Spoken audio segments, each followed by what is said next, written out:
celebrity hunting season. Doesn't matter what I say, they're gonna get everybody eventually. Like, look, I don't think I did anything wrong, but we'll see.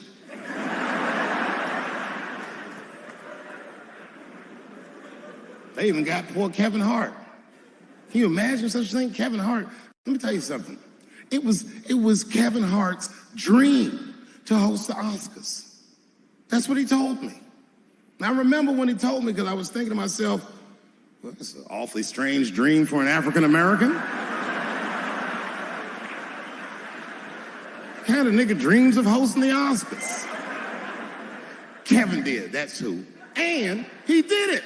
Against all the odds, Kevin became the most famous comedian this world has ever seen, and he got the job that only one black man before him had. He was going to host the 80th Oscars. And I don't know what you know about Kevin, but I know Kevin Hart is damn near perfect. As close to perfect as anybody I've ever seen. In fact, 4 tweets shy of being perfect.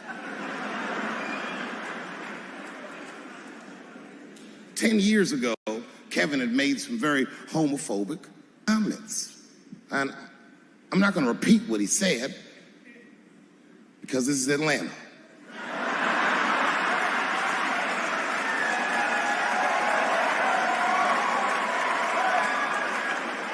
You know what I mean. I'm sure there's a lot of gay men here tonight with their wives.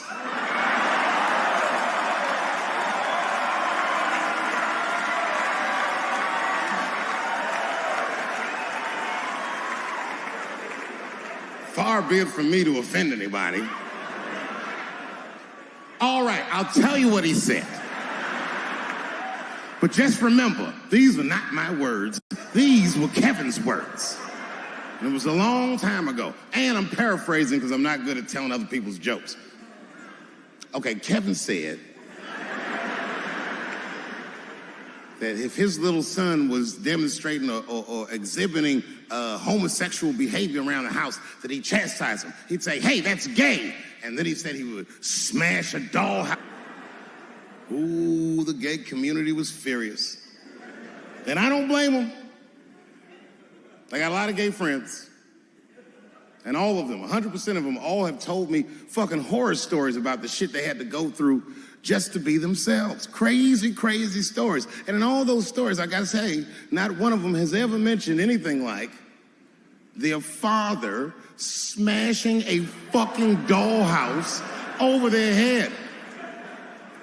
Because clearly Kevin was joking. Think about it. You would have to buy this nigga a dollhouse to break it over his head in the first place. Does that sound right? Is anybody gonna do that? The gay community was upset, and then they put so much pressure on the Academy of Motion Pictures and Sciences that they went to Kevin and said, if you don't apologize to that community, then you cannot host these Oscars. And then Kevin said, fuck it, I quit.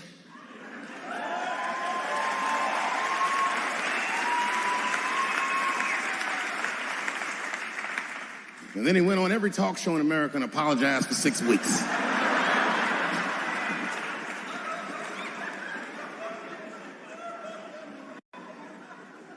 Kevin fucked up because I've made the same mistake early in my career. This is many years ago, 15 years ago. It's when I was doing Chappelle's show. There's a, thank you.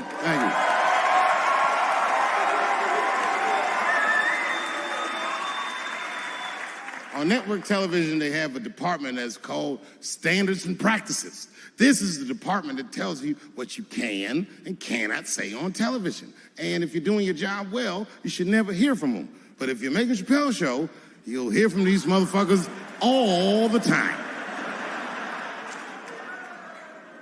And remember, this is 15 years ago. I made a mistake. I didn't even know I had done anything wrong. I had written a sketch that had the word faggot in it.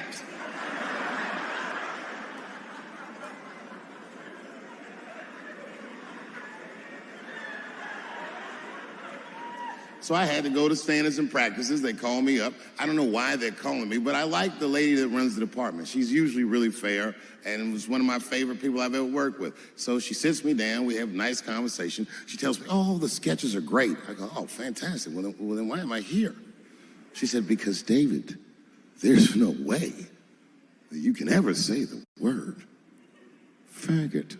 Oh, I didn't know I did anything wrong. I didn't try to defend myself. I said, all right, fuck it, I'll take it out. Have a good afternoon. And as I was leaving, it occurred to me, hey, Renee, quick question. It's just a question. Seriously, I want to know, like, why is it that I can say the word nigger with impunity?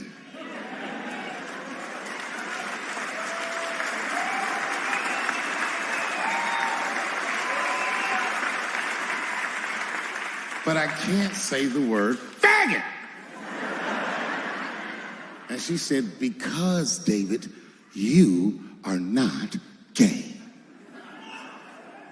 I said, well, Renee, I'm not a nigger either.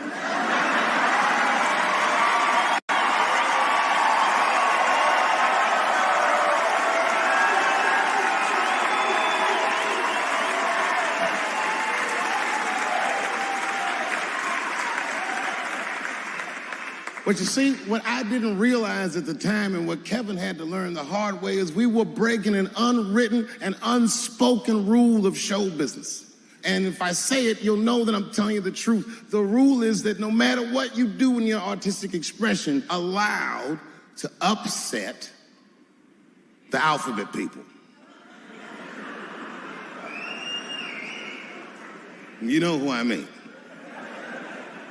Those people that took 20% of the alphabet for themselves. I'd say the letters, but I don't want to conjure their anger. It's too late now. I'm talking about them L's and them B's and them G's and the T's.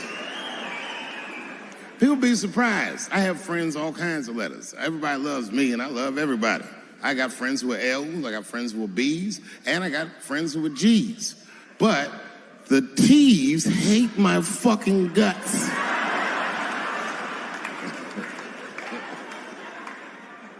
And I don't blame them. It's not their fault, it's mine. I can't stop telling jokes about these things.